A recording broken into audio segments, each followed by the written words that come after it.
wabarakatuh. Bertemu lagi dengan Bu Rara dalam pembelajaran seni budaya dan keterampilan. Anak-anak, pada pertemuan sebelumnya kita sudah belajar tentang gaya dan bernyanyi lagu daerah. Pada pertemuan kali ini kita akan lanjut ke pembelajaran kita, yaitu teknik bermain musik tradisional.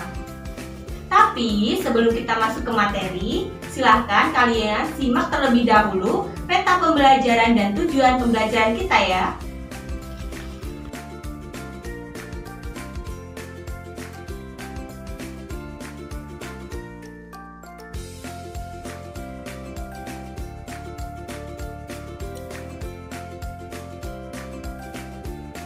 Anak-anak, musik merupakan bahasa yang universal. Bahasa musik dapat dipahami lintas budaya, agama, suku, ras, dan juga kelas sosial.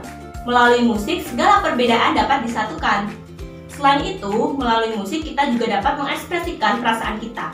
Musik sendiri tersusun atas kata, nada, dan juga melodi yang terangkum menjadi satu kesatuan yang utuh.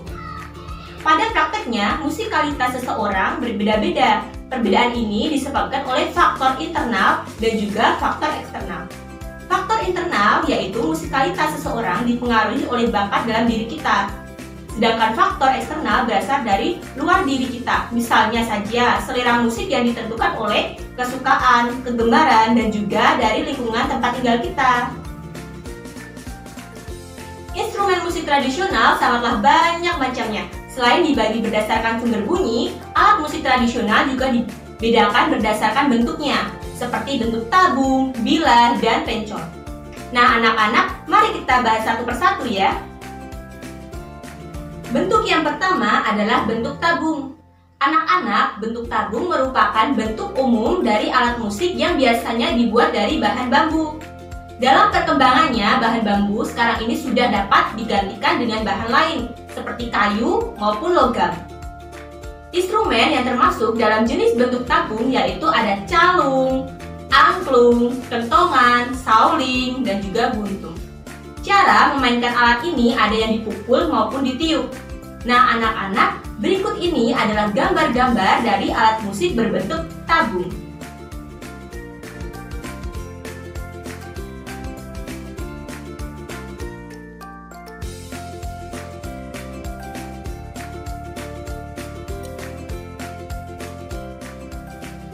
Bentuk yang kedua yaitu bentuk bilah.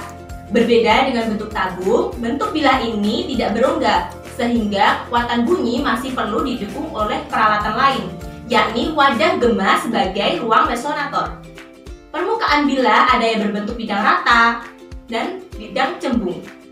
Contoh dari alat musik berbentuk bilah yaitu gambang, kolintang, saron, dan juga gender. Cara memainkan alat musik jenis bilah yaitu dengan cara dipukul. Nah anak-anak, berikut ini adalah gambar dari alat musik jenis bilah.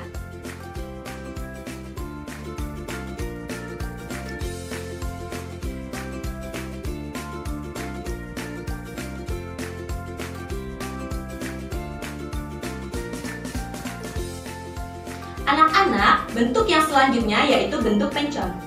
Istilah pencor berasal dari bahasa Jawa yaitu pencu, yang artinya bagian yang menonjol dari suatu bidang datar atau yang dianggap datar.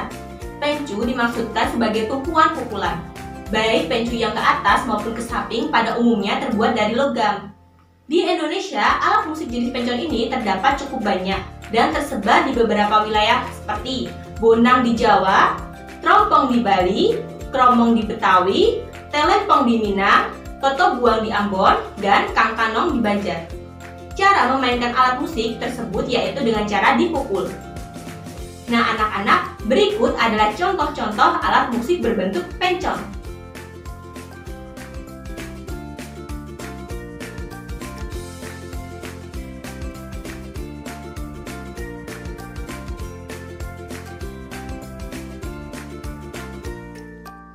Anak-anak, telempong adalah salah satu jenis alat musik pukul tradisional khas suku Minangkabau. Bentuk telempong hampir sama dengan instrumen bonang pada perangkat gamelan. Telempong biasanya terbuat dari bahan kuningan. Jika kalian lihat pada gambar di samping, telempong memiliki bentuk bulat. Nah, telempong memiliki diameter sekitar 15-17 cm. dan pada bagian bawahnya terdapat lubang. Anak-anak, alat musik yang selanjutnya akan kita bahas yaitu angklung. Angklung merupakan alat musik asli Indonesia yang sudah diakui oleh UNESCO. Angklung tumbuh dan berkembang pada masyarakat suku Sunda. Biasanya angklung ini dimainkan ketika upacara yang berkaitan dengan penanaman padi. Sistem nada angklung pada awalnya berlaras pelok, selendro, dan juga badenda. Angklung jenis ini disebut dengan angklung buhun. Anak-anak, jenis angklung yang lainnya yaitu angklung buncis. Jenis angklung buncis dibagi menjadi 5. Jenis-jenis angklung tersebut yaitu yang pertama ada angklung kaneker. Angklung kaneker sering dikenal sebagai angklung Baduy. Yang kedua yaitu angklung gubrak. Angklung gubrak merupakan angklung yang dibuat untuk menghormati Dewi Padi. Angklung yang ketiga yaitu angklung dodok lonjor. Angklung jenis ini berasal dari Banten, khususnya di daerah Gunung Halimun.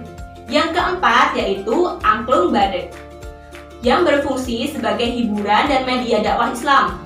Walaupun sebelumnya juga digunakan untuk ritual padi di daerah Garut. Yang terakhir atau yang kelima ada angklung buncis. Angklung buncis dipakai untuk sarana hiburan. Akan tetapi pada awalnya angklung buncis juga digunakan sebagai sarana ritual. Anak-anak, kita tadi sudah belajar tentang jenis alat musik berdasarkan bentuknya. Kita juga sudah membahas 2 jenis alat musik, yaitu ada telempong dan juga angklung. Anak-anak, untuk pertemuan kali ini Bu Rara akan cukupkan sampai di sini. Silakan setelah ini kalian membuka akun Edmodo kalian masing-masing ya. Terima kasih anak-anak, sampai berjumpa lagi. Wassalamualaikum warahmatullahi wabarakatuh.